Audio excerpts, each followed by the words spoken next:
Olá, minha gente. Saudações a todos e a todas. Hoje é sexta-feira, 6 de maio. 6 de maio de 2022, e lá se vai o ano. Eu sou o Vladimir Aras e eu já saúdo aqui Henrique Canelas, André Godinho, Landolfo Andrade, já bastante gente entrando, e eu quero convidar o professor André de Carvalho Ramos para que ele possa entrar aqui em nossa live. E deixa eu ver se eu mando o convite aqui para ele, para que nós possamos... Estou mandando o convite aqui para o momento inicial. É sempre aquela tensão, né? Que é inexperiência em live, como eu. Agora entrou o querido amigo, querido colega, grande professor, grande internacionalista. Como eu disse no Twitter mais cedo, André, você que é um dos mais respeitados internacionalistas do Brasil, respeitado não só aqui no Brasil, mas em outros países, uma pessoa que tem uma grande experiência como professor e como doutrinador, e que é citado múltiplas vezes, né? Tem gente que fica feliz quando é citado uma vez no Supremo, uma vez no STJ, e você é citado dezenas de vezes em tudo quanto é lugar. Então é um prazer ter você aqui no IDI. E eu dou a palavra para você fazer sua saudação inicial aí a quem nos acompanha. Obrigado, em primeiro lugar pelo convite, espero que estejam me escutando bem. Em primeiro lugar, um grande abraço ao professor Vladimir Aras, que faz algum tempo, em virtude da pandemia, que não nos encontramos pessoalmente. Um abraço a todos os integrantes do IDI, uma excepcional iniciativa. Acompanho as lives quando posso, as reflexões são sempre muito contundentes, muito importantes. E, é claro, uma saudação especial para quem nos assiste agora e terá, então, vamos chamar assim, esse diálogo, essa conversa sobre o chamado caso Lula no Comitê de Direitos Humanos. Isso aí, professor André de Carvalho Ramos. O professor André, ele tem um currículo imenso, né? E ele é professor da Universidade de São Paulo, eu acho que isso já diz muito, né? E também membro do Ministério Público Federal, e também leciona em outras instituições do Brasil e fora do Brasil, e tem uma vasta obra, obras que são referência, como eu dizia, não só para os tribunais brasileiros, como também para a academia mesmo, e para a formação de muitos juízes federais, juízes de direito, defensores públicos, membros do Ministério Público, como eu, inclusive, que estudamos pelos seus livros e pela sua impressionante produção acadêmica, não só nesses livros, como o curso de Direitos Humanos, mas também na área de Direito Internacional propriamente dito. O nosso convite hoje ao professor André foi para que nós pudéssemos discutir aqui do ponto de vista jurídico, né? Nós já temos aí as pessoas que nos acompanham, e quem nos acompanha agora já saberá que nós estamos aqui para tratar dos aspectos jurídicos desse caso, não para assumir posições político-partidárias. É importante que nós consigamos fazer isso, né? E eu acho que o IDI tem se proposto exatamente a esse debate. Nós debatemos, André, algumas semanas com o professor Rogério Sanches Cunha, um tema também polêmico, foi o tema do indulto, né? O indulto concedido pelo presidente Bolsonaro a Daniel Silveira, o deputado federal, e nós queremos ter um debate. Eu sei que você, sendo um acadêmico, um estudioso dessa temática, nós teremos aqui uma belíssima aula sobre essa temática. Então, quem nos acompanha verá um debate jurídico e não um debate político-partidário. O país está inflamado, e as paixões estão por aí, as paixões políticas, mas sempre é possível debater um tema de acordo com uma percepção constitucional, convencional, como trará aqui o professor André. Então, para começar, e a gente ouvir, André, eu queria primeiro que você falasse um pouco, André, sobre como são os sistemas de proteção. Quando alguém sofre uma violação aos seus direitos fundamentais, aos direitos humanos, quais são os sistemas internacionais de proteção aos quais alguém pode recorrer? Como é que funciona isso? Então, novamente, obrigado ao professor Vladimir Aras pela sua amizade, essa introdução, colegas que nos assistem.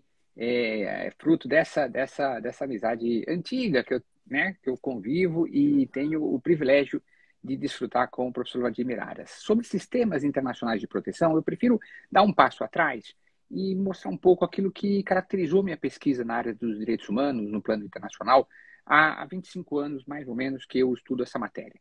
Caracterizou justamente por uma visão, vamos chamar assim, vinculada entre a proteção de direitos, no sentido de nós termos enumerado direitos em tratados, em costume internacional, em princípios, mas também uma percepção que era impossível dissociar essa enumeração de direitos da chamada vigilância internacional, que nos dará justamente essa interpretação sobre o conteúdo, a delimitação desses direitos. Por isso, o direito internacional dos direitos humanos, tal qual eu estudo, ele conta com essas duas frentes. Em primeiro lugar, conta com o rol de direitos aos indivíduos. Muitas vezes, o rol de direitos preenche alguns déficits normativos que nós temos visto em alguns estados, mesmo democracias constitucionais. Mas também, talvez aí seja a parte que gera ineditismo, gera relevância ao direito internacional dos direitos humanos, especialmente para as democracias constitucionais.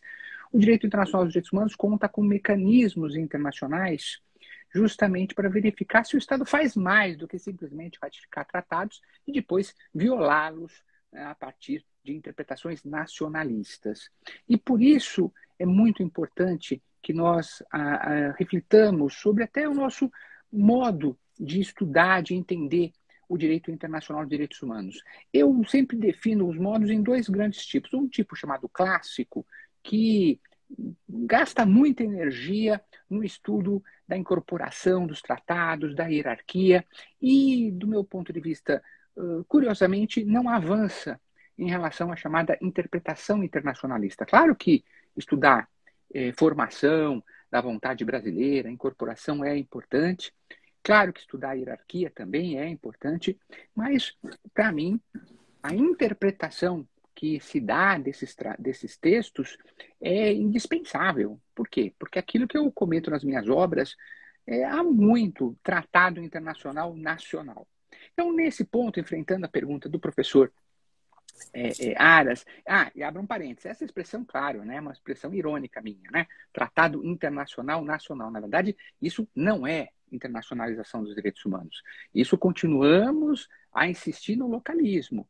Quando um Estado ratifica um tratado, depois, com desfaçatez, interpreta-o localmente, isso não é adesão ao universalismo. Isso não é a defesa da Declaração Universal de Direitos Humanos.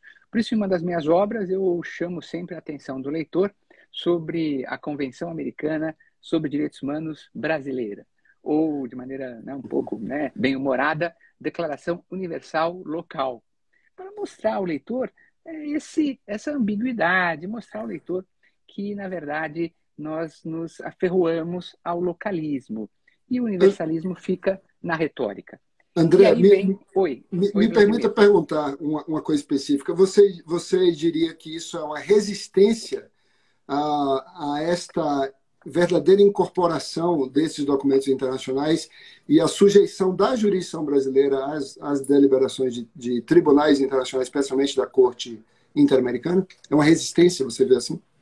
Então, vamos, em primeiro lugar, verificar a nossa realidade, a realidade brasileira. O Brasil, tradicionalmente, foi sempre muito refratário à jurisdição internacional em sentido estrito, tribunais internacionais. Se nós olharmos obras clássicas de direito internacional, há até uma certa ênfase na posição brasileira de simplesmente entender o direito internacional como fruto das negociações, fruto, então, da posição brasileira. O Brasil tem um certo lado aí, vamos chamar assim, de soberanismo.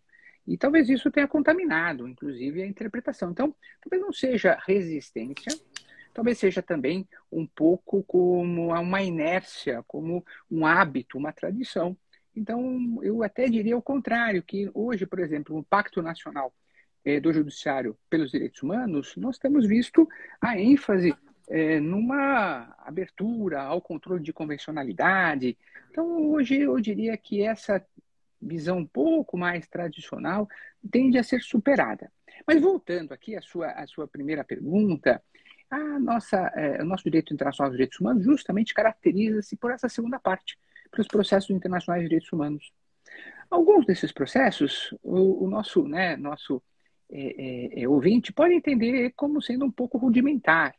Por exemplo, há tratados onusianos, do chamado Sistema Global, que o Estado somente aceita que o comitê, que é um órgão criado por esse tratado, analise relatórios, e nesses relatórios o Estado menciona aquilo que fez, aquilo que falta fazer para proteger um direito.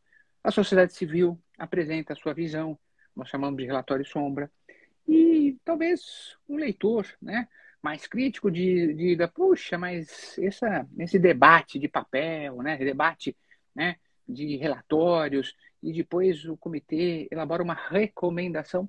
Pois bem, apesar, então, de um certo dado aí que pode gerar crítica, recomendações, relatórios, mas é um olhar internacional, é uma vigilância internacional. Em um certo sentido, também, por exemplo, a sociedade civil pode apontar casos de violações brutais de direitos. Mas há processos internacionais de direitos humanos mais sofisticados. Há processos internacionais de direitos humanos nos quais o Estado ele é processado pelas vítimas, pelos seus representantes e, inclusive, em algumas situações, até por terceiros que vão apresentar violações de vítimas. Então, que não sejam exatamente aquelas pessoas que estão apresentando essa petição ao órgão internacional. Por exemplo, a Comissão Interamericana de Direitos Humanos, que tem uma abertura muito grande, ouve muito, então, aquilo que acontece nos países que estão sob a sua apreciação. Então, nesse caso, eu diria que o Brasil, ao contrário, né, que alguns podem dizer, o Brasil tem uma grande abertura ao direito internacional e também aos processos, inclusive aos processos internacionais de direitos humanos. E você poderia, sem querer lhe interromper, mas para fazer uma pergunta sobre isso, você poderia dar exemplos concretos dessa abertura? Em que casos nós vimos antes o Brasil ser levado a instâncias internacionais por cidadãos ou, eventualmente, por outros estados? Isso já aconteceu?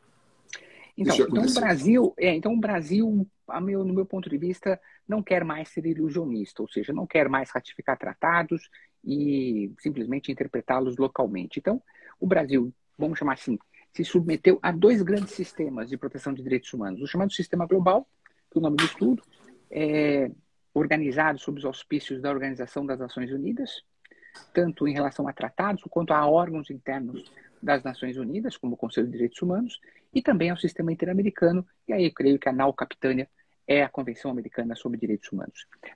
Nesses dois sistemas, o Brasil já foi processado internacionalmente. Para pensarmos em relação à comparação, eu orientei aqui na faculdade, Vladimir, um mestrado no qual o mestrando, hoje mestre, está fazendo doutorado comigo, ou seja, reincidente específico, né? Não sabe escolher orientador. E ele estudou... Sorte desses reincidentes aí, né?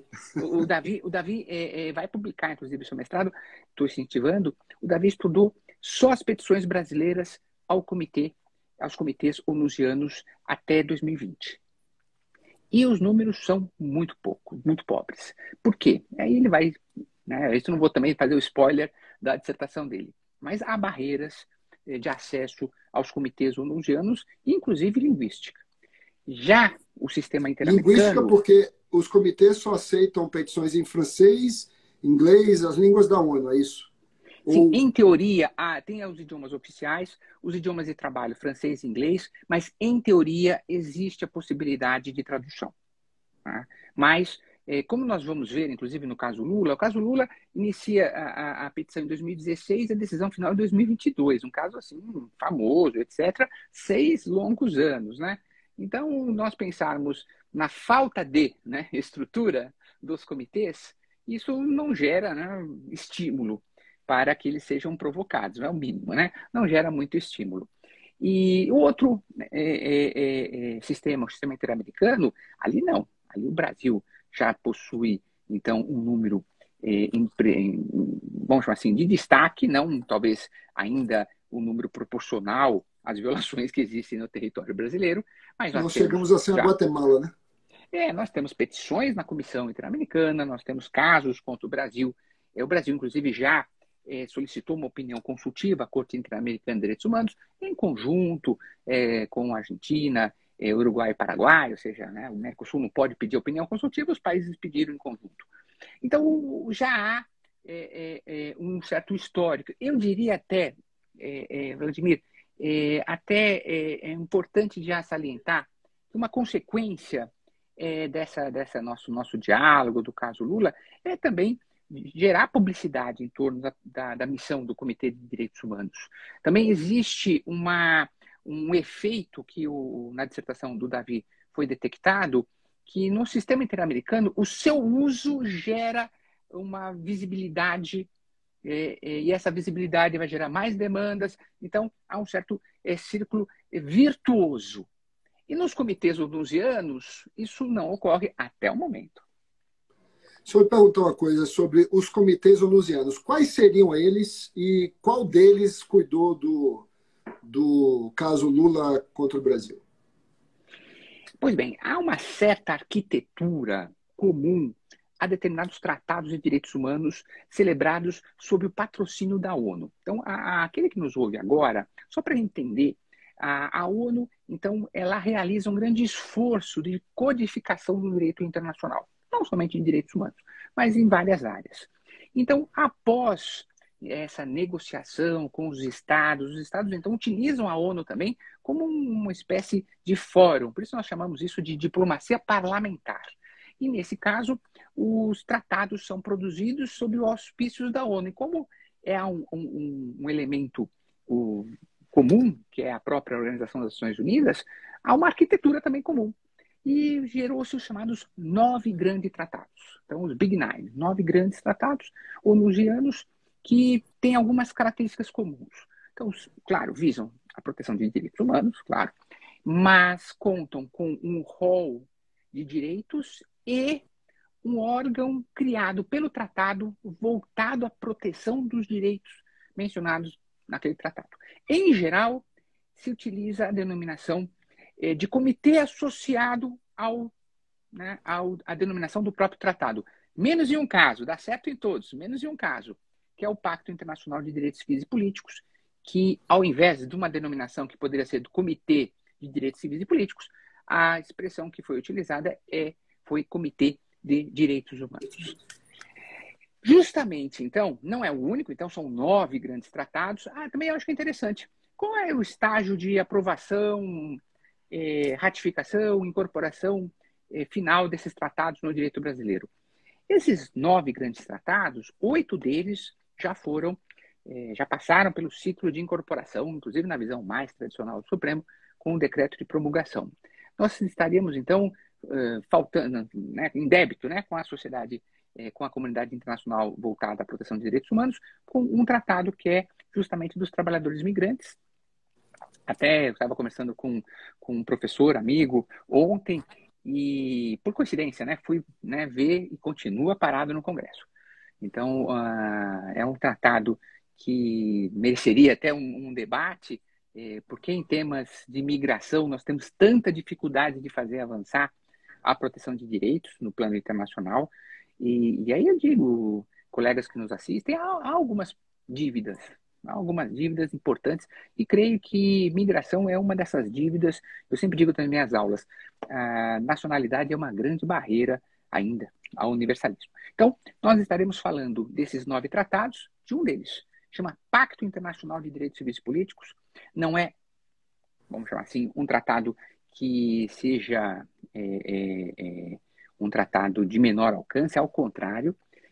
Nós utilizamos no plano internacional também uma expressão doutrinária chamada Carta Internacional de Direitos Humanos. Claro, para fazer aquela homenagem, Bill of Rights, Bill of Rights, fazer homenagem. O povo de direitos humanos é um povo que gosta de incluir. Então, essa homenagem em nome, claro, da história, da afirmação dos direitos humanos no plano local, ou seja, no plano nacional, E seria composto essa Bill of Rights, essa Carta de Direitos Humanos, por 3 grandes diplomas normativos internacionais. A Declaração Universal dos Direitos Humanos, não deixar de lado, não é um tratado, temos que ter uma live só para falar da natureza jurídica da Soft Declaração. law. Não seria assim, acabaríamos com a live agora, se a gente começar com a Declaração Universal, porque não daria tempo, o Instagram derruba a gente antes de terminar. O Pacto Internacional dos Direitos Civis e Políticos e o Pacto Internacional dos Direitos Sociais, Econômicos e Culturais. Pois bem, então o Pacto Internacional dos Direitos Civis e Políticos, junto com esses 2 outros diplomas, cumpririam uma missão que teria sido dada à Organização das Nações Unidas em 1945, que teria sido a criação de um grande tratado universal de direitos humanos. Guerra Fria impediu, Guerra Fria envenenou as negociações, houve o consenso somente por uma declaração, a Declaração Universal de 48. Porém, em 66, aproveitando um certo degelo da guerra, das relações entre os dois blocos capitaneados pelas superpotências, saíram 2 pactos. Por isso, a importância histórica do próprio Comitê de Direitos Humanos.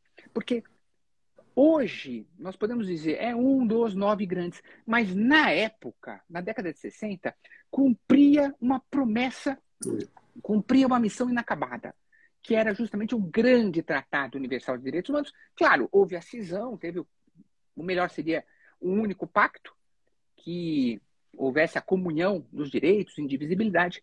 Mas então, essa é o simbolismo. Uma petição ao Comitê de Direitos Humanos é uma petição que alega violação de direitos a um órgão de um pacto que tem uma inserção, vamos chamar assim, histórica no direito internacional dos direitos humanos. Então, André, para a gente deixar claro para quem ainda não estudou o direito internacional dos direitos humanos com você, ou com o professor Caio, que eu acabei de ver que entrou aqui, aproveito para saudá-lo também, saudar Rogério, que entrou na live, Rogério Cunha, Melina, colega Melina, Elber e também Mônica Ensida, que eu acabei de ver aqui. Tem muita gente vendo aqui, o professor André Carvalho Ramos, então não dá para saudar todo mundo. De vez em quando eu vou mencionar o nome de um ou outro aqui, que eu vejo entrando na janela. Mas eu queria, André, que você, já que você falou aí das origens históricas do próprio pacto, de que ele compõe esse conjunto de Bill of Rights com outros 2 documentos internacionais, que você nos mostrasse agora de que modo o comitê funciona. Qualquer pessoa pode acessar o comitê. Onde é que o comitê fica? Todos esses comitês ficam em Genebra, se fica em outro lugar, como é que eles funcionam, como é que eu consigo acesso, como é que um cidadão comum, que não seja o ex-presidente Luiz Inácio Lula da Silva, teria acesso a um comitê como esse, ou se é algo só reservado a certas pessoas? Como é que é o mecanismo? Então, em primeiro lugar, o comitê não é um órgão da ONU, ele é um órgão de um tratado, isso é básico, porém a ONU, que é vinculada a esse esforço de codificação, fornece apoio administrativo. Então, por isso, em Genebra, que é uma sede também da Organização das Nações Unidas e que foi destinada justamente a determinados temas, especialmente de direitos humanos, onde fica o Alto Comissariado das Nações Unidas para os Direitos Humanos, é no famoso Palais Wilson, que homenageia os esforços do presidente Wilson na formação da chamada Liga das Nações, que tinha sede em Genebra, que é a antecessora da ONU, hoje, então, é uma cidade vinculada à história das Nações Unidas pela sua predecessora, que foi a Liga das Nações. Essa estrutura administrativa lá fica. O comitê não é um órgão permanente. Então, colegas, é algo que também deve ser mencionado aqui. Todos nós que defendemos direitos humanos, claro que temos todo o interesse de fortalecer o sistema. E é muito importante que muitas vezes nós apontemos vamos chamar assim, algumas barreiras que precisam ser superadas. E nesse caso, os comitês não têm uma estrutura permanente. E quem compõe esses comitês? 18 especialistas, ou seja, são pessoas que recebem, inclusive, uma remuneração, a minha última vez que eu verifiquei, Vladimir, simbólica, uma remuneração simbólica, você sabe também, né? Então, exige muito da própria pessoa, porque ela vai ter que ter outra fonte de renda. A dedicação exclusiva, os colegas que nos assistem, né, Vladimir, é importante hoje na realidade de qualquer um de nós. Você ter uma dedicação, uma especialização, você se voltar. E, por isso, os próprios prazos de análise de petições são sempre mais elásticos que deveriam. Então, isso é, vamos chamar assim, um lado um pouco ainda precário. Agora, temos página na internet, há possibilidade, então, de utilizarmos meios para acessarmos sítios eletrônicos de petição, porém, há requisitos. Né? E o mais importante, e foi debatido no caso Lula, é o chamado esgotamento prévio dos recursos internos. E esse requisito, já que você perguntou diretamente, como que eu faço?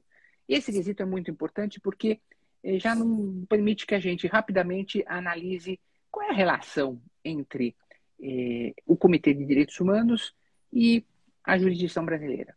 A relação, o nome diz tudo, né? De subsidiariedade, ou seja, cabe, em especial, ao Estado fornecer os meios necessários para reparar as violações. O direito internacional dos direitos humanos não quer eliminar o Estado. Isso é um ponto decisivo na compreensão da relação entre o direito internacional dos direitos humanos e o direito nacional. Não, o Estado é o responsável primário para a defesa dos direitos humanos. Deixa eu comentar uma coisa que você disse que é muito importante. Muita gente, quando saiu a decisão, disse a ONU decidiu isso. E você já colocou aí muito bem que não se trata de a ONU. Né? E ao comentar a composição do comitê do Pacto, do Pacto Internacional de Direitos Civis e Políticos, você também disse que ele é composto por 18 pessoas. Essas 18 pessoas são funcionários da ONU ou são especialistas escolhidos independentemente de vinculações a posições governamentais para atuarem ali como juízes, entre aspas, independentes? Como é que é o perfil desses julgadores? Então, vamos lá. Em primeiro lugar, os estados partes, hoje nós temos um número impressionante, são 173 estados, só para vocês terem ideia, colegas, há 193 estados da ONU. Né? Então, tem 173 membros ou partes do Pacto Internacional de Direitos Civis e Políticos. São 18 especialistas, então vocês devem imaginar a concorrência é grande, os estados escolhem, há o respeito à composição geográfica, então temos um nacional por estado, e preferencialmente que tenham conhecimento jurídico, mas não é obrigatório. Né? Dos atuais 18, numa análise assim, muito rápida, que eu gosto sempre de fazer, 17 tem formação jurídica. Né? E mesmo o que não tem formação jurídica, tem uma formação muito próxima, ou seja, tem uma grande experiência, quase que inevitável que haja experiência jurídica, haja uma especialidade jurídica daqueles que se candidatam a serem especialistas. Apesar desse apoio inicial dos estados, Vladimir e colegas, eles assumem com juras de independência. Né? Então, apesar, atualmente não há nenhum brasileiro, né, na composição do comitê, mas vários comitês nós temos tido brasileiros. Eu vou fazer uma homenagem aqui a Silvia Pimentel, que foi professora aqui da Pontifícia Universidade Católica, foi durante muitos anos especialista do comitê da Convenção pela Eliminação de toda forma de discriminação contra a mulher. Né? Então, voltando aqui, e também isso explica um pouco a forma de atuação do comitê. Como são sessões periódicas, há a possibilidade de uma sessão extraordinária, há inclusive possibilidade de cancelamento de sessões por falta de estrutura. Né? Então, há a possibilidade, de acordo com o próprio regulamento do comitê, de relatores especiais sobre, por exemplo, admissibilidade e medidas. Eu traduzo como medidas provisórias. Eu sei que o ideal seria traduzir como medidas cautelares. Cautelares. É o ideal. O ideal é traduzir como medidas cautelares. Aí também fiquem muito à vontade, colegas, porque a ideia toda é a cautelaridade, é assegurar o resultado útil do processo principal. E por isso há relatores especiais que são designados para que o comitê não tenha que se reunir para adotar essas medidas que são, por natureza, urgentes. Aproveitando aí esse gancho, e eu aproveito também o intervalo para falar, saudar aqui o querido professor e amigo também, Tiago Borges, que nos acompanha aqui. Um abraço, Tiago, também a Marcelo, que fez uma pergunta, depois a gente chega nas perguntas aí, tá, Marcelo? Então, você fala de cautelaridade das medidas provisórias, que podem ser também concedidas no sistema interamericano, e essas dos comitês onusianos, né, que nós já sabemos que não são órgãos da ONU. No caso especificamente do ex-presidente Lula, houve uma dessas medidas cautelares em 2018. Como é que qual a leitura que nós podemos fazer daquela medida cautelar, para a gente já se aproximar mais do tema? E aí eu já queria que você, na resposta, André, já nos trouxesse um dos argumentos que foi utilizado na época pelo ministro Barroso, no TSE, sobre a não vigência do protocolo facultativo, por conta daquela questão do tratado não promulgado por decreto presidencial e somente por decreto legislativo. Bom, vamos lá. Justamente, em primeiro lugar, agora com o desfecho do chamado caso Lula, nós podemos observar, inclusive, que os relatores especiais agiram com ponderação, no sentido de, em primeiro lugar, recusaram a adoção de uma medida cautelar, porque não viam justamente o perigo na demora. Isso foi já na propositura da petição.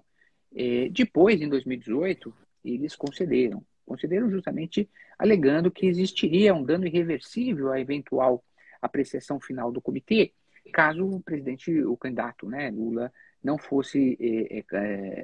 pudesse se candidatar a presidente, ou seja, havia esse risco, já que com a condenação ele incidiria, pelo Tribunal Regional Federal da Quarta Região, ele incidiria em uma inelegibilidade prevista na legislação eleitoral, na chamada lei da ficha limpa, e com isso eles concederam essa medida cautelar, essa medida provisória, visando justamente que o candidato pudesse continuar a sua campanha, claro, preliminarmente o seu registro de candidatura, a sua campanha, até que houvesse, então, a apreciação final do caso. Isso foi submetido, claro, pelo próprio, né, peticionante, no chamada ação de impugnação de registro de candidatura.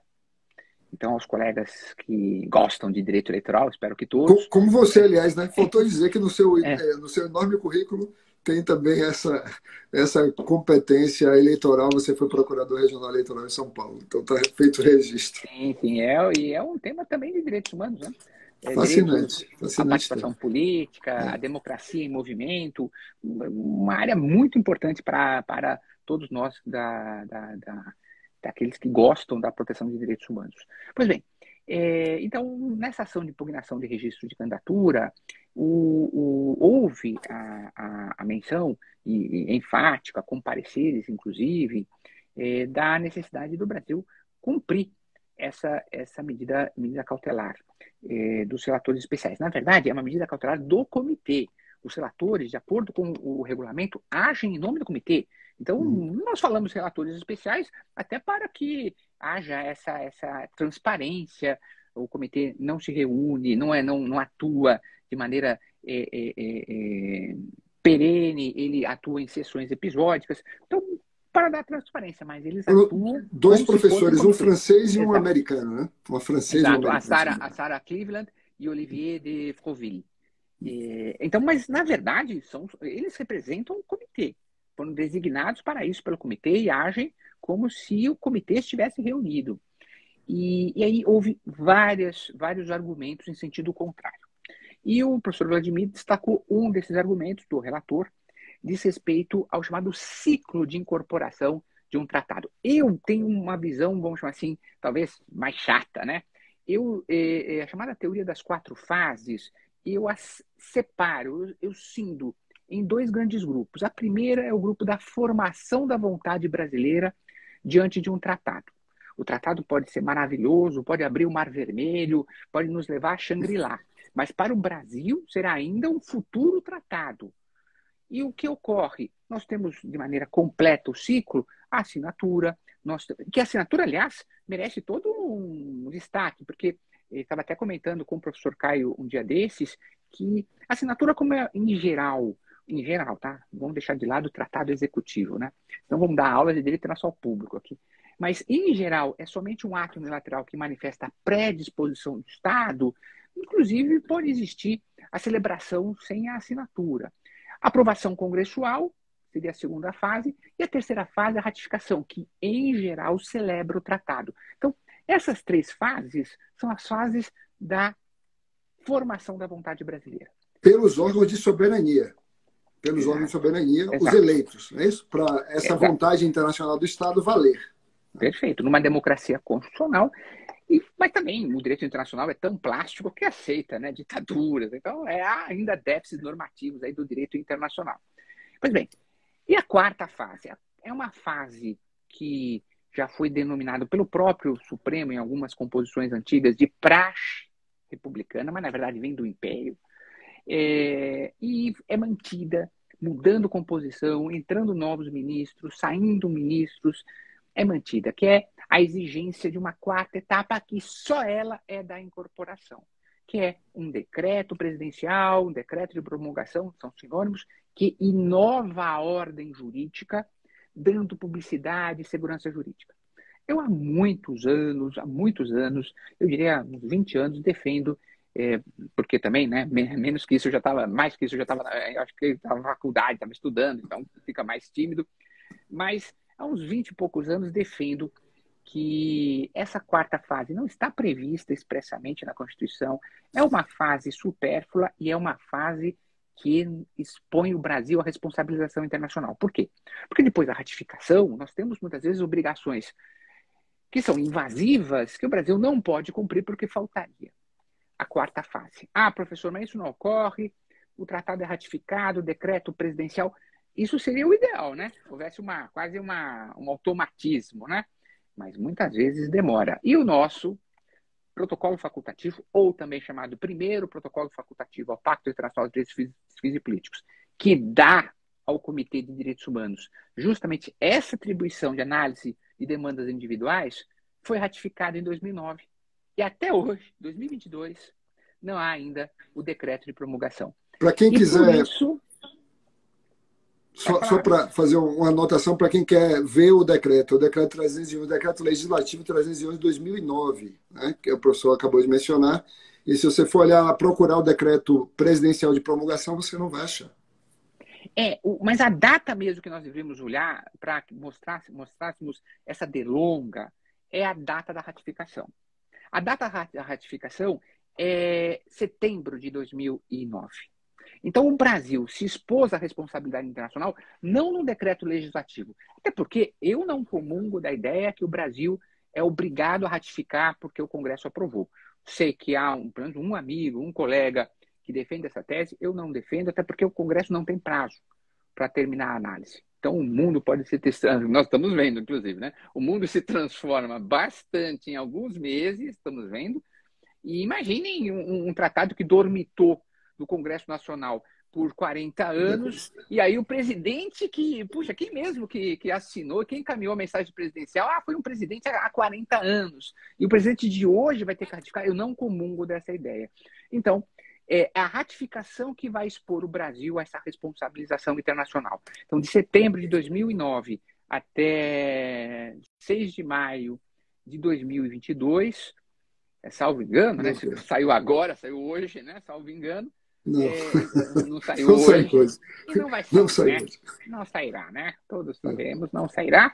Então, eu entendo que essa fase é supérflua, entendo que mais um ponto que poderíamos ter uma reavaliação, o Supremo já reavaliou tantos e tantos pontos envolvendo tratados de direitos humanos, o Supremo tende, inclusive, a fazer uma outra avaliação sobre o papel do Congresso na denúncia dos tratados. Então você diria que essa decisão do TSE nesse aspecto de invocar esse argumento foi uma decisão equivocada. Na minha opinião, foi uma decisão equivocada nesse sentido. Sim, né?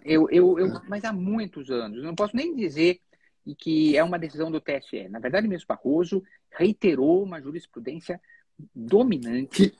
O voto do ministro do STF mesmo. Mas sim, vamos chamar assim, não podemos atribuir a esse caso. É muito bom que os ouvintes nos estejam, estejam, né, com a gente aqui, saibam que é uma jurisprudência que passa, né, as composições, que ultrapassa muito o ambiente das discussões envolvendo o caso Lula. E por isso devemos ter até uma visão otimista pelo voto do ministro Fachin. Já foi vencido, mas ele sugere já que essa quarta fase já merece uma reavaliação. E ele descarta essa quarta fase pelos argumentos que eu já aqui defendi. O Brasil já comprometeu-se perante ao direito internacional e, obviamente, teríamos que ter uma maneira mais ágil de gerar essa publicidade. Eu defendo um aviso ministerial do MRI. Como é em Portugal, né? Exato. Eu até cito no meu livro, que não é criação minha, tá? Muito bem. Nesse aspecto, uma questão que sempre se pergunta é qual a natureza, se essas decisões do sistema onusiano, do sistema interamericano, e isso valerá também para o sistema africano de direitos humanos e os que venham a surgir, como um dia, quem sabe, o sistema árabe, né? Da Liga dos Estados Árabes. Essas decisões são vinculantes, vinculativas, obrigatórias, cautelares ou não? São obrigatórias para os estados? E onde está, se a resposta é positiva, onde está esta resposta? Então, vamos por partes, né? Em primeiro lugar, a situação específica do Comitê de Direitos Humanos. Do meu ponto de vista, é inegável que as medidas cautelares são obrigatórias. É inegável, porque compõe uma lógica sistêmica. O Comitê de Direitos Humanos assim interpreta algo que vamos dizer assim, reiterado. O comitê não vê as medidas cautelares como sendo meras recomendações, inclusive quando o Estado as descumpre, o comitê continua na avaliação da petição, mesmo assim, mesmo que eventualmente o resultado útil tenha sido prejudicado. Vocês imaginam, descumpre uma medida cautelar. Há um caso famoso em relação às Filipinas, que era a pena de morte, né? Descumprir a medida cautelar, então, obviamente, foi aplicada a pena de morte. Mesmo assim, o comitê continuou. Então, para mim, é absolutamente inegável que, no tocante à medida cautelar. Agora, é um ponto interessante em relação aos comitês onusianos. Eu sempre defendi que o Estado que aceita, por intermédio de uma declaração facultativa ou por intermédio de uma ratificação de um tratado, que pode se chamar protocolo, mas é um tratado, ele deu um passo adicional na proteção aos jurisdicionados. Ele se submete a uma avaliação mais densa, que é permitir que vítimas ou pretensas vítimas se socorram por meio de petições desses comitês. Todo esse grupo de comitês tem a sua atribuição para analisar petições individuais com base ou em declarações facultativas ou em protocolos adicionais.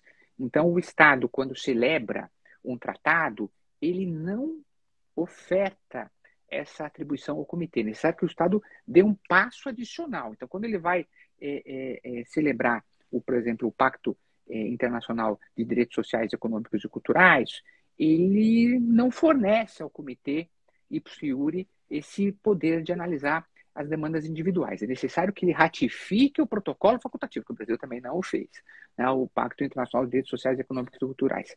Então, a minha avaliação, há muito tempo, foi que a interpretação natural seria que esse passo adicional levaria a uma deliberação vinculante. Porém, não é a posição dos próprios comitês. E para dar coerência, inclusive, àquilo que eu denomino de interpretação internacionalista, e como eu sempre digo, né, temos que evitar na nossa pesquisa acadêmica o argumento de autoridade, né, porque sair do pântano puxando os próprios cabelos só o Barão de Munchausen, né?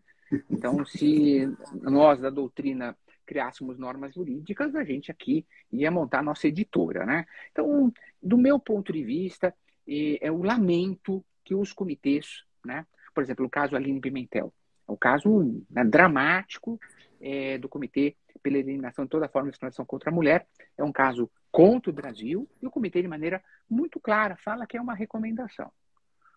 É uma deliberação. Para quem não conhece o caso, é um caso ocorrido no Rio de Janeiro, em que uma brasileira sofreu um descaso no sistema de saúde pública e acabou falecendo em decorrência de complicações durante o parto.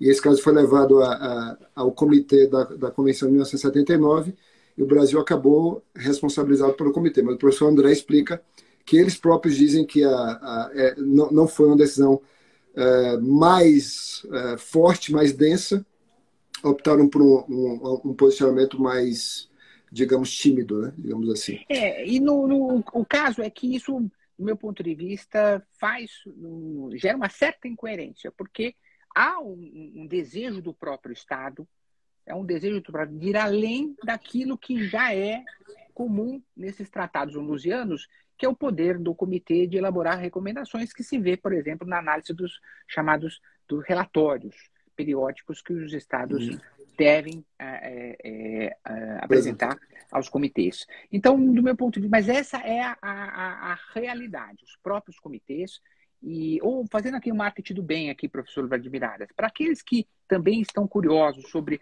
outra atividade dos comitês, que é justamente adotar comentários ou recomendações gerais, a Clínica de Direito Internacional dos Direitos Humanos aqui da USP, com apoio da Defensoria Pública do Estado de São Paulo e da escola da Defensoria Pública, que forneceu os meios materiais, né?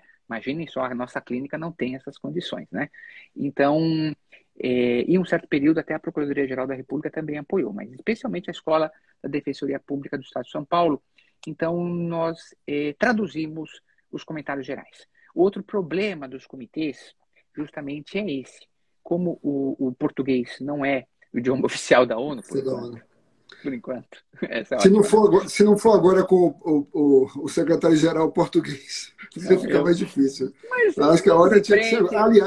Aliás, ontem foi o Dia Internacional da Língua Portuguesa, né? Registrar isso. Sim. Houve até debate interessante sobre a chamada diplomacia do idioma, né? Que alguns estados, como a França, por exemplo, a França eu acho, talvez o estado que melhor utiliza a diplomacia do idioma, né? Mas voltando aqui, tanto é verdade que há essa barreira linguística que uma das obrigações que o Brasil que assume diante do comitê, entendendo isso como uma recomendação, no caso Lula, é a tradução. É a tradução para o vernáculo desse resultado final da apreciação da petição do ex-presidente. O que retrata também essa deficiência estrutural que você acabou de mencionar, né? Claro, porque obviamente o comitê deveria... Porque tem barreira linguística... Se fazer entender. Exato. O português é oficial, por exemplo, da OEA, colegas. Então, a Organização dos Estados Americanos, o português é oficial. Tenho certeza que o professor Vladimir já passou por isso, todos nós passamos por isso. É muito difícil usar o português na OEA. Por barreiras até financeiras, não há intérpretes. Muitos colegas nossos, hispanohablantes, eles têm têm dificuldade de compreender o português. Então, né, muitas vezes nós acabamos aprendendo espanhol, né, ou moramos na Espanha, etc. Eu participei de algumas reuniões da OEA e nessas reuniões ou era inglês ou era espanhol e português aparecia muito raramente. É comum. E, inclusive, em certo momento histórico, eu tive mais contato com a Corte Interamericana, eu era secretário de Direitos Humanos da Procuradoria-Geral da República, e a situação era dramática, né? Até os casos brasileiros eram redigidos primeiro em espanhol e depois traduzidos para o português. Então, mas ao menos os casos brasileiros, a Corte ela fornecia a sentença em português. Aproveitando esse ponto, André, vamos aqui deixar claro como é que funciona o processo. Então, uma vez que o ex-presidente Lula, podia ser, por exemplo, o Daniel Silveira agora, que alega que houve violações do seu devido processo legal perante o Supremo Tribunal Federal. Seja Lula, seja Daniel Silveira, seja um cidadão perdido no interior do Brasil, qualquer pessoa que entre faça uma comunicação ao comitê em Genebra. Quem é que representa o Brasil lá na defesa do Brasil? Quem é que argumenta contra o peticionante? Para dizer que, ou até para concordar, para dizer que não foi bem assim ou para dizer que, ok, foi assim e vamos resolver? Então, esse é um tema interessante. Em primeiro lugar, aqueles que nos assistem, vamos recordar rapidamente sobre a responsabilidade internacional do Estado. É um tema interessante, porque o direito internacional dos direitos humanos, ele visa proteger indivíduos, claro, mas ele dialoga com os Estados. Então, na verdade, essa petição que é direcionada ao comitê é contra o Estado brasileiro, não importando o órgão interno que é responsável, direto ou indireto, pela violação. Então, por isso, vale muito a pena estudar o ato imputado ao Poder Executivo, o ato imputado ao Poder Legislativo, ato imputado ao Poder Judiciário, que aí, né, se viu no caso Lula, ato imputado ao Ministério Público, também há casos, Defensoria Pública, inclusive da Corte Interamericana famosa, que a reparação foi colocar uma placa na entrada lá da Defensoria Pública, muito questionado, porque essa placa poderia gerar uma certa, né, desconfiança, né? Você entra na Defensoria Pública do seu país, tem lá uma placa dizendo que a Defensoria agiu errado no caso tal, tal, tal. Mas, de qualquer modo, não importa o órgão interno. Ato de particular é um tema um pouco mais, vamos chamar assim, complexo, né, porque o Estado não é garante universal de direitos humanos, mas, notem, a regra geral é essa, é contra o Brasil, não contra um juiz, não contra um promotor, um defensor, ou contra um particular, não é contra um ser, né, um indivíduo. Com isso, aí nasce a pergunta do professor Vladimir, muito justa. Tradicionalmente, a diplomacia brasileira, no momento que não existia essa expansão dos órgãos judiciais, quase judiciais internacionais, e não havia, inclusive, essa postura brasileira de aceitar a atribuição ou mesmo jurisdição desses órgãos. Então, era muito mais, vamos chamar assim, confortável que a diplomacia brasileira, que já tem capilaridade, já possui uma estrutura, acabasse também cuidando desse caso que não exigiria, não teria uma complexidade. Agora, com o crescimento desses casos, é muito importante que também houve a profissionalização por intermédio do Departamento Internacional da Advocacia Geral da União. E aí há um diálogo interno na qual os órgãos que estão envolvidos na pretensa violação possam também fornecer informações, fornecer subsídios e, com isso, fornecer aquilo que é indispensável. Nem sempre esse diálogo é fácil. Eu acompanho essa matéria de direitos humanos, o professor Vladimir Ara sabe, há 25 anos. Já ocorreu casos que o Poder Executivo que representa o Brasil, isso é Pontes de Miranda, tá, gente? Vocês podem falar representa, tá? Mas o Pontes de Miranda, mais técnico, falava apresenta o Brasil nas relações internacionais, o Poder Executivo Federal não obtinha as informações básicas. Então, houve, né, vamos chamar assim, muito avanço nisso. Hoje, eu entendo que as informações acabam chegando, talvez não tão rápidas, e com isso, a defesa brasileira fica mais consistente. Excelente, excelente. E eu gostaria de dizer, concretamente, assim, André, você sabe, inclusive, disso também, porque acompanhou uma parte disso. Neste caso específico, como em outros, essa coordenação interna é fundamental. Como a imputação das nulidades se dava em relação a atividades do Ministério Público Federal e do Judiciário Federal, o que eu posso dizer é que, especificamente, a AGU e o Itamaraty, como você explicou, se coordenaram internamente com a Procuradoria-Geral da República para a apresentação das informações que a AGU deveria ou poderia utilizar, se quisesse, nessa defesa internacional do Brasil. Esse é um aspecto muito importante, porque, embora a representação internacional do Estado brasileiro se faça mesmo pelo Poder Executivo, é cada vez mais aquilo que vem se chamando de diplomacia judiciária também, em que tanto o Ministério Público quanto o Judiciário e no campo policial também, da cooperação administrativa, também a polícia, ganham mais protagonismo nas relações internacionais e acabam, com isso, tendo contribuições para essas situações, seja para reconhecimento de violações, seja para refutar essas violações e aí formar o contraditório que é tão essencial para qualquer tipo de processo, né? Então, estamos aqui conversando com o professor. Só para completar aqui, André, bem rapidinho, só para complementar aqui as pessoas que nos veem aqui, cumprimentar Alex, cumprimentar Tiago Vieira, que é membro novo do IDI, cumprimentar Luiz Haas, Felipe Freitas, o professor Borelli, querido professor e juiz federal aqui em Brasília, Walter Capanema. Tem muita gente aqui que veio lhe ver, viu, André? Tenho certeza que, pelos nomes que eu estou vendo aqui, vieram ver você falar sobre esse tema. Então, já devolvo a você a palavra para você continuar aí a sua belíssima exposição. É que, na verdade, eu creio que nós vamos ter aqui um limite máximo, né? Que depois aqui vai ter um certo problema aqui, né? Vamos ver se o Instagram vai ser bonzinho com a gente hoje, mas você está com a palavra. Não, eu ia só dizer o seguinte, houve avanços, inclusive, da AGU, fazendo convênios com as procuradorias do Estado. Isso ainda nós vamos ter que, em algum momento, refletir melhor, entendo que seria interessante o Brasil ter um sistema que fosse um sistema mais orgânico, né? Quase que, vamos chamar assim, um pacto, né? Ao estilo do judiciário, né? Que o CNJ, que aí tem o uso, né, da sua inserção constitucional para organizar esse Pacto Nacional do Judiciário sobre os Direitos Humanos, nós teríamos que ter algum tipo de coordenação, do meu ponto de vista, que não fosse voluntarista. Por quê? Porque num dos meus livros eu falo do terceiro ausente. O que é o terceiro ausente? Cada vez mais, essa visão tradicional da temática sob o prisma da responsabilidade internacional gera algumas angústias. Por quê? Porque o Estado, por exemplo, pode gerar a responsabilidade por uma defesa mal feita, o Estado pode, inclusive, reconhecer a responsabilidade internacional, mas isso pode ter impacto sobre a esfera do juridicamente protegido, inclusive do próprio violador, né? Vamos chamar assim, quando a Corte Interamericana de Direitos Humanos, por exemplo, afasta algumas teses defensivas. Ela afasta a tese defensiva. Eu orientei, inclusive, um doutorado sobre isso, né, da Érica, que também não publicou, temos que incentivar a Érica para publicar, justamente sobre essa situação. E não adianta dizer, faz amicus curiae, gente. O violador não pode ser considerado amigo da corte, né? Ele é interessado, né?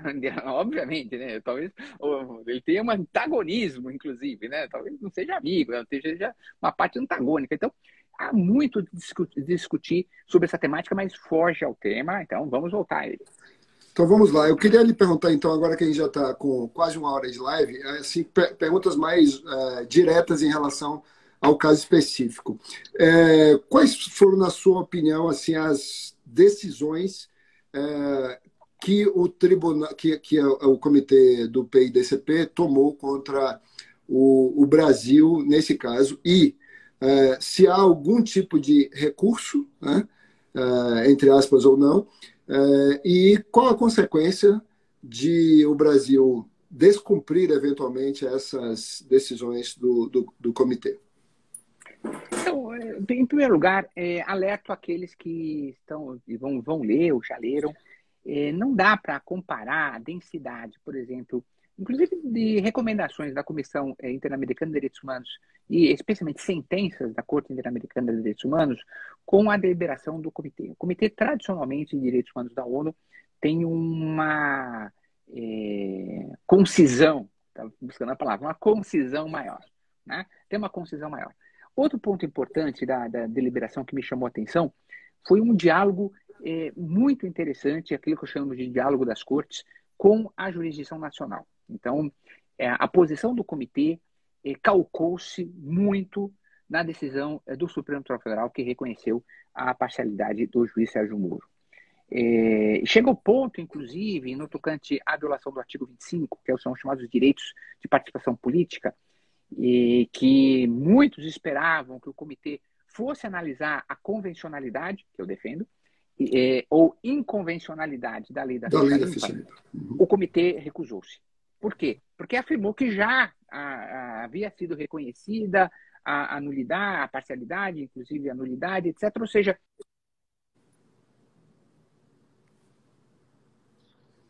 desculpa, aqui foi um alarme que surgiu do nada aqui no meu celular. Mas voltando aqui...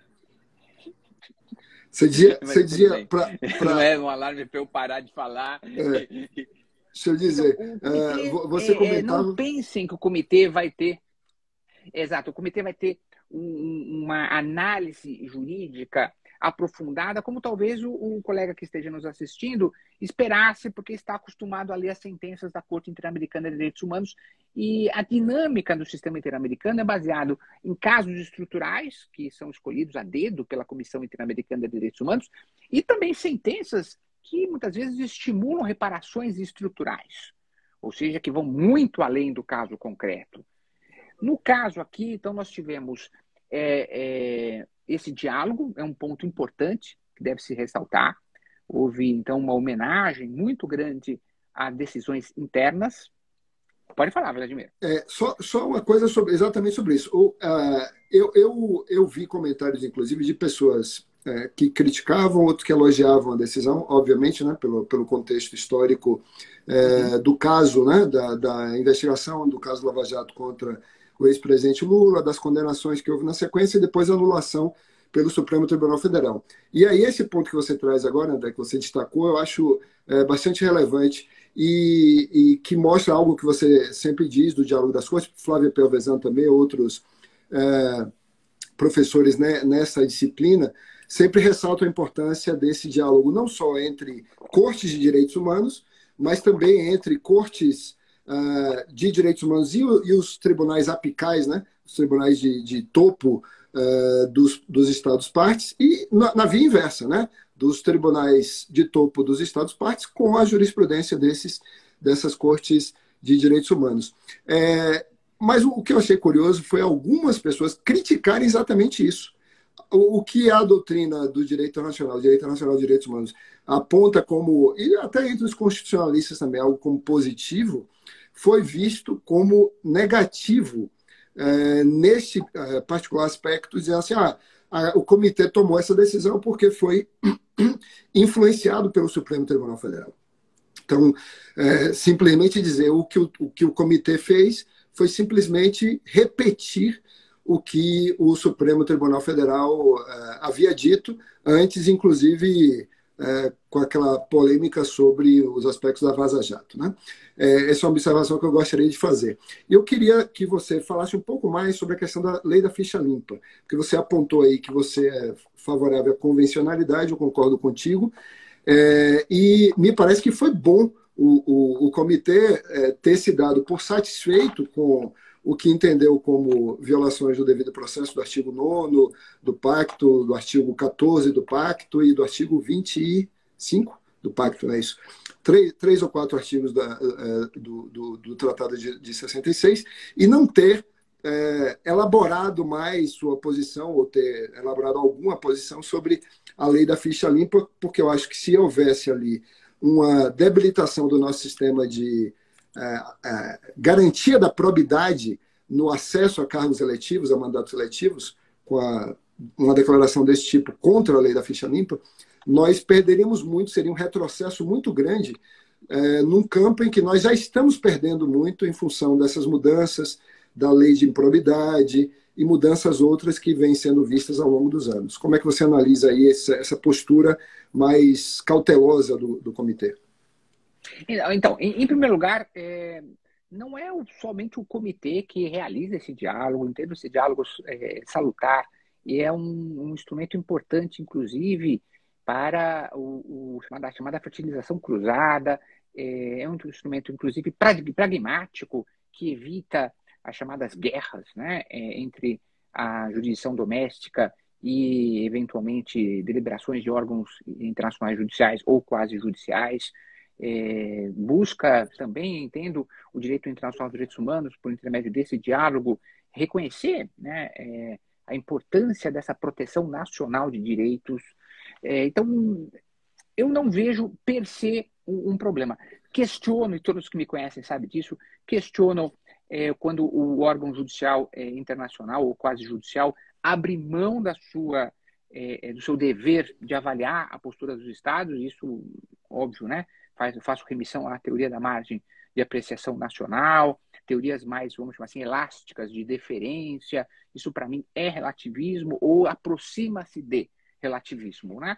Mas nesse caso concreto, eu não vi assim, ou ao contrário, vejo o comitê apoiando-se, porém, chegando às suas próprias conclusões.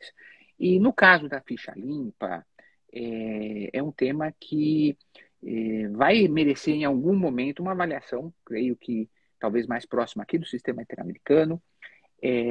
Já coloquei na minha obra o caso Lopes Mendonça contra a Venezuela, que para alguns é um caso, aí faço aqui remissão ao livro do professor Marcelo Peregrino, lá de Santa Catarina, que é um grande estudioso, e ele defende a inconvencionalidade, isso é muito bacana, né? Eu estive na banca dele, só, claro, tenho uma posição diferente, mas reconheço a seriedade do seu trabalho acadêmico.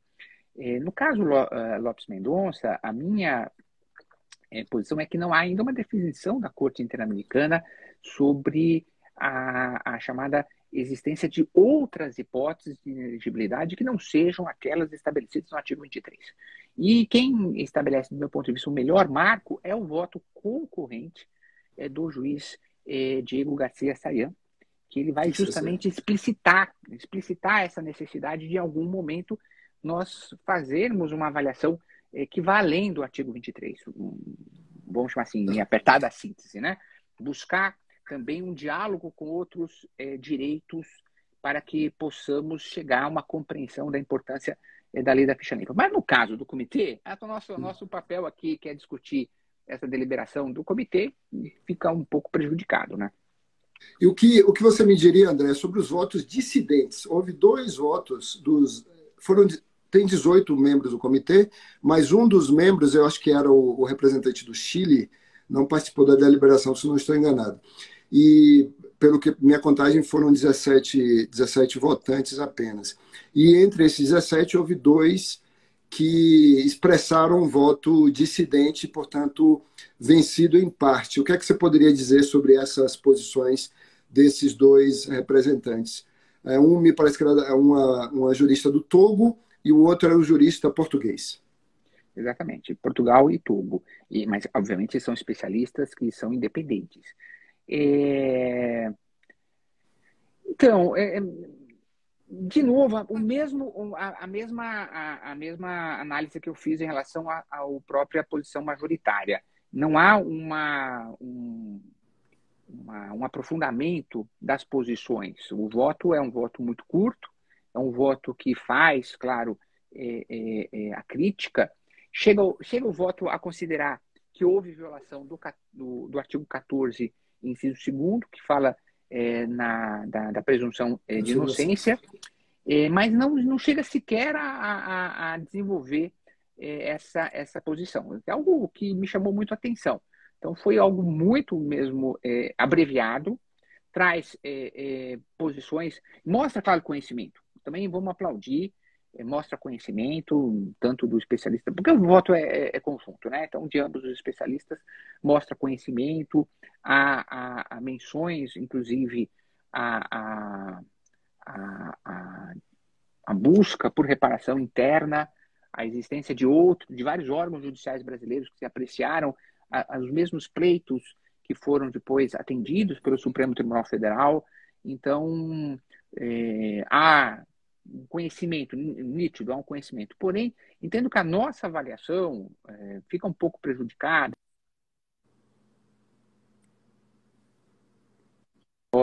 De novo aqui, Olaine, não discorreu com maior ênfase sobre isso, mas é também outro ponto para que nós conheçamos que não é necessário unanimidade, né? Então, sim. ficamos também nisso.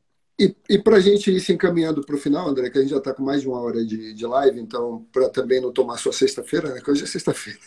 Quem vai ver depois vai ver quando quiser, mas hoje, para nós que estamos aqui, é sexta-feira.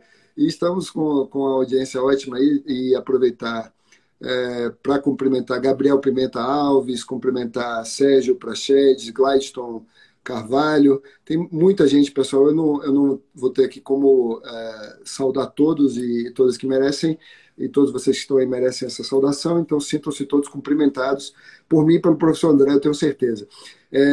Eu gostaria, então, da gente já se encaminhando para o final, para não abusar também de sua enorme generosidade, André, que reservou aí uma parte de sua sexta-feira para conversar aqui conosco do IDI, no Instituto de Direito e Inovação.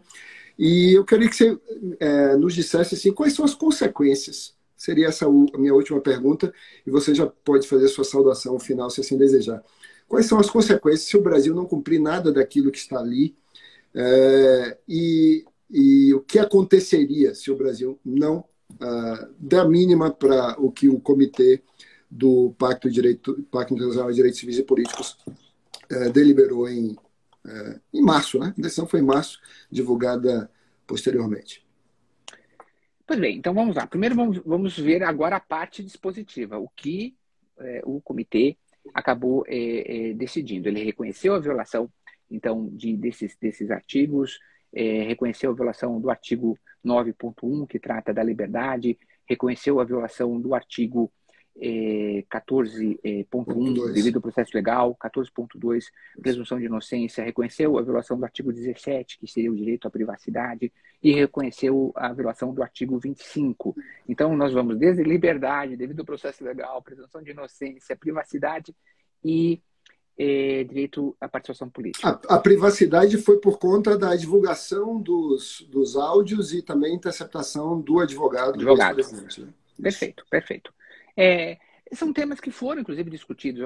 Por isso eu acho que na nossa live aqui, os temas foram exaustivamente discutidos no Supremo Tribunal Federal e depois reconhecida a parcialidade do então, né, juiz Sérgio Moro.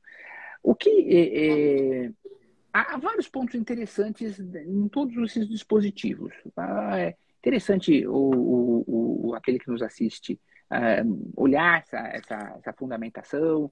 É interessante que se discuta muito, e eu fiz questão do meu livro colocar um pouco sobre a liberdade de expressão do membro da magistratura e do membro do Ministério Público, a questão do elemento subjetivo e objetivo da chamada imparcialidade. Então, é um tema que, inclusive, o próprio comitê, quando analisa a postura do membro do Ministério Público, ele fala da questão de você ter um dever de transparência, de informação. São temas interessantes. Mas vamos para a reparação, ou seja, depois de toda essa fundamentação com base nesses dispositivos do Pacto Internacional de Direitos Civis e Políticos, eu entendo que o comitê, de novo, mostrando que o comitê tem uma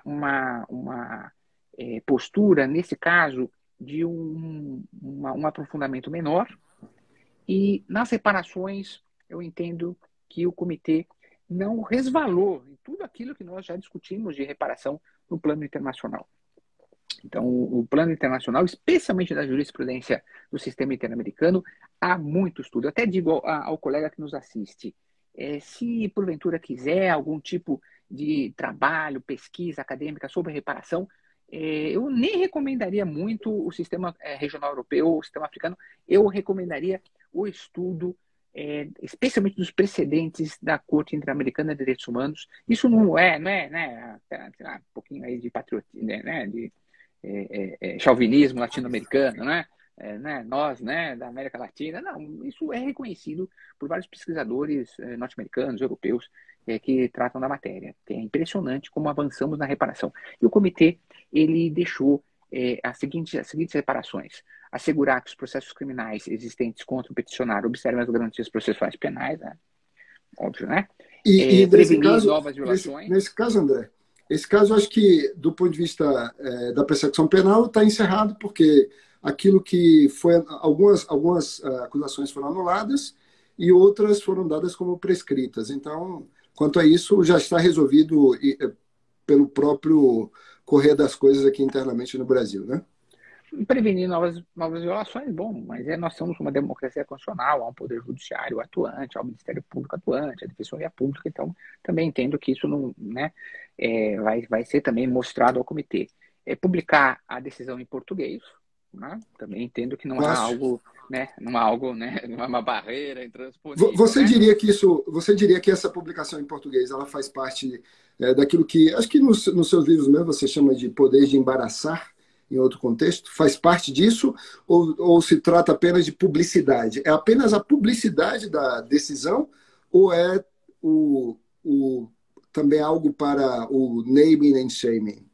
Como é que você vê isso? Eu deixaria o naming and shaming, né, o poder, né, a mobilização da vergonha, né, a mobilização de la honte, mas para um contexto específico que até entendo superado na qual o direito internacional dos direitos humanos era tido como normas de exortação moral, né? E, aliás, isso motivou, eu sempre digo, né, que a literatura tradicional de metodologia de pesquisa fala que você escolhe a sua dissertação, a sua tese a sua situação problema, né, da dissertação, a sua situação problema da tese de doutorado por uma inquietação.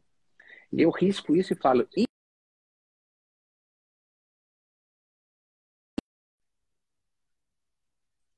para debater.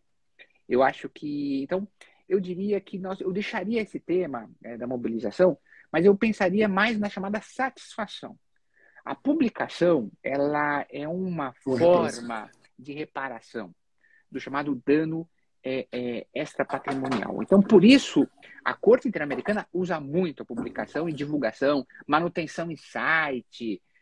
Há maneiras de realizar essa reparação. Então, eu entendo que há um impacto individual.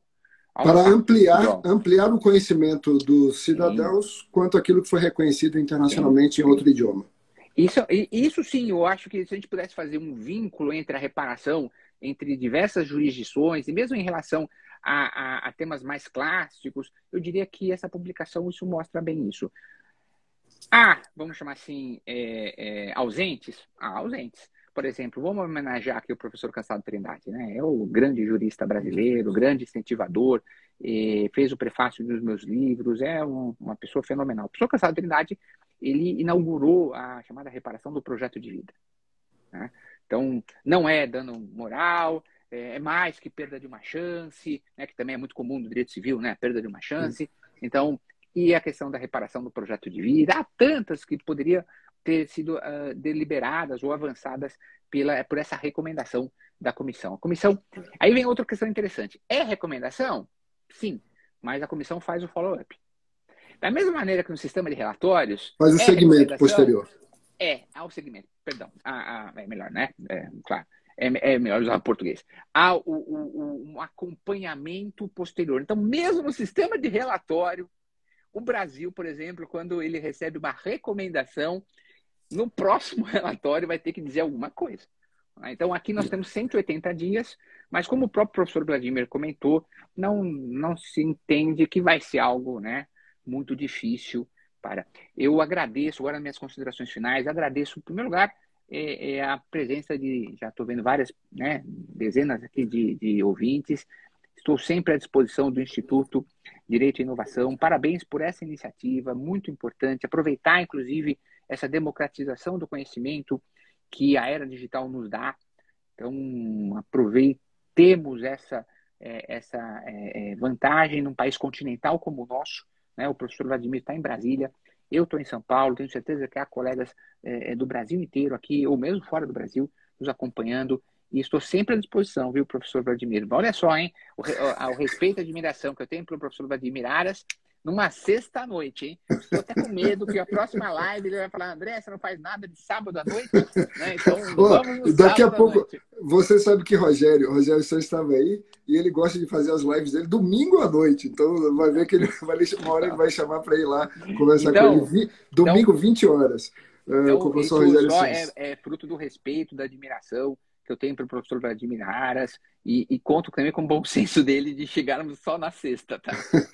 Muito obrigado, André. Você que é a pessoa que nos honra com o fato de ser membro do Ministério Público, e eu fico muito feliz por ser seu colega duas vezes, né? Porque eu sou professor da UFBA e você é um respeitadíssimo professor da Universidade de São Paulo, e que já ajudou a formar aí advogados e juízes e membros do Ministério Público, defensores públicos, delegados, muita gente que está no mercado segue sua doutrina.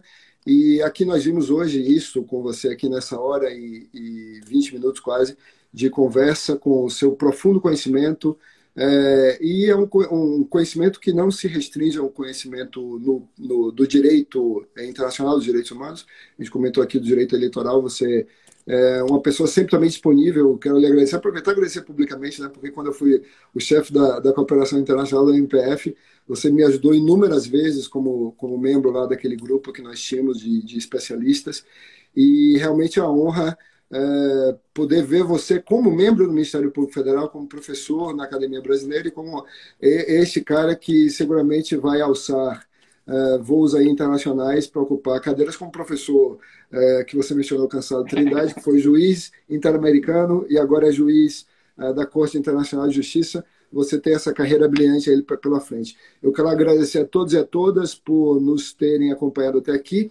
Pedir que vocês sigam o professor André no Instagram, sigam também o IDI, deem um like aí nesse vídeo, compartilhem.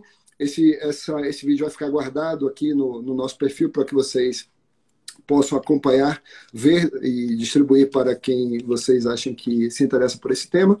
E sempre sigam as nossas redes sociais, porque a gente vai continuar debatendo esses temas polêmicos, sempre com o que nós vimos hoje, com especialistas que não trazem aqui senão conhecimento jurídico, com técnica, com precisão, sem as paixões que atrapalham tanto a compreensão nacional dos temas que devem ser resolvidos na mesa de trabalho, nas mesas de trabalho, e não com ofensas, com gritaria, com xingamento e com tudo aquilo que atrapalha o diálogo, a compreensão e a resolução dos problemas, né? Vamos para frente.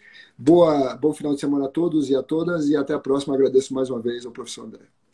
Um abraço, gente. Até mais.